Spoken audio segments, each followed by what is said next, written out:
नमस्कार दोस्तों, आइए सुनते हैं कार्तिक मास महात्म का 31वां अध्याय।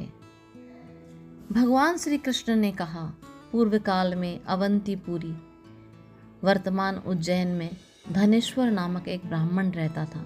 वह रस, चमड़ा और कंबल आदि का व्यापार करता था। वह वैश्यागामी और मद्यपान आदि बुरे कर्मों में सदैव लिप्त रहता था। चूँकि वह रात दिन पाप में रत रहता था, इसलिए वह व्यापार करने नगर नगर घूमता था।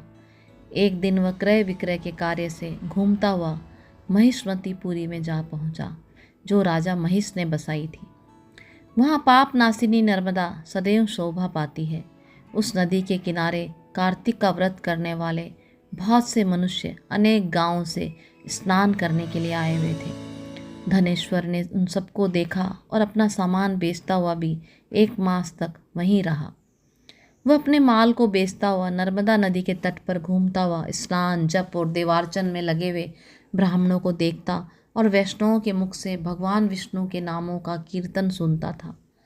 वह वहाँ रहकर उनको स्पर्श करता रहा, उनसे बातचीत करता रहा। वह कार्तिक के व्रत की उद्यापन विधि तथा जागरण भी देखता रहा। उसने पूर्णिमा के व्रत को भी देखा कि व्रती ब्राह्मणों तथा गौओं का भोजन करा रहे हैं, उनको दक्षिणा आदि भी दे रहे हैं।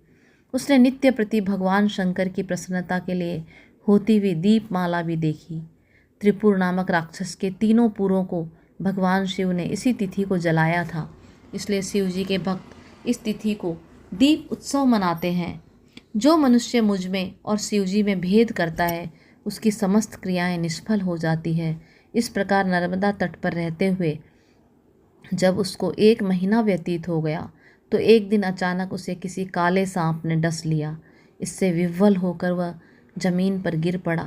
उसकी यह दशा देखकर वहाँ के दयालु भक्तों ने उसे चारों ओर से घेर लिया और उसके मुंह पर तुलसी दल मिश्रित जल के छींटे देने लगे। जब उसके प्राण निकल गए, तब यमदूतों ने आकर उसे बांध लिया और कोड़े बरसाते हुए उसे यमपुरी में ले गए। उसे देखकर चित्रगुप्त ने यमराज से कहा, इसने बाल्यावस्था से लेकर आज तक केवल बुरे काम ही किए हैं। इसके जीवन में तो पुण्य का लेश मात्र भी दृष्टिगोचर नहीं होता।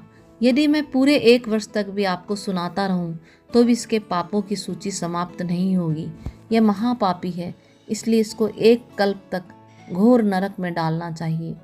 चित्रगुप्त की बात सुनकर यमराज ने कुपित होकर काल नेमी के समान अपना भयंकर रूप दिखाते हुए अपने अनुचरों को आज्ञा देते हुए कहा, हे प्रेत सेनापतियों, इस दुष्ट को मुग्धरों से मारते हुए कुंभीपाक नरक में डाल दो। सेनापतियों ने मुग्धरों से उसका सिर फोड़ते हुए कुंभीपाक नरक में ले जाकर खौलते हुए तेल के कढ़ाई में उसे डाल दिया। प्रेत सेनापतियों ने उसे जैसे ही तेल के कढ़ाई में डाला, वैसे ही वहाँ का कुंड शीतल हो गया। ठीक उसी प्रकार जिस प्रकार पूर्व काल में प्रहलाद जी को डालने से दैत्यों की जलाई हुई आग ठंडी हो गई थी। यह विचित्र घटना देखकर प्रेत सेनापति यमराज के पास गए और उनसे सारा वृतांत कह सुनाया। सारी बात सुनकर यमराज भी आश्चर्यचकित हो गए और इस विषय में पूछताछ करने लगे। उसी समय नारद जी वहाँ आए और यमराज से कहने लगे, सूर्यनंदन, यह ब्राह्मण नरकों का उपभोग करने योग्य नहीं है। जो मनुष्य पुण्य कर्म करने वाले लोगों का दर्शन, स्पर्श और उनके साथ वार्तालाप करता है, वह उनके पुण्य का 6वां अंश प्राप्त कर लेता है। यह धनेश्वर तो 1 मास तक श्री हरि के कार्तिक व्रत का अनुष्ठान करने वाले असंख्य मनुष्यों के संपर्क में रहा है, अतः यह उन सबके पुण्यांश का भागी हुआ है।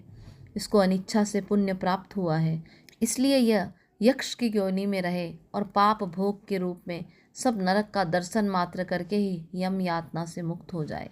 भगवान श्री कृष्ण ने कहा, सत्यभामा, नारद जी के इस प्रकार कहकर चले जाने के पश्चात धनेश्वर को पुण्यात्मा समझते हुए यमराज ने दूतों को उसे नरक दिखाने की आज्ञा दी।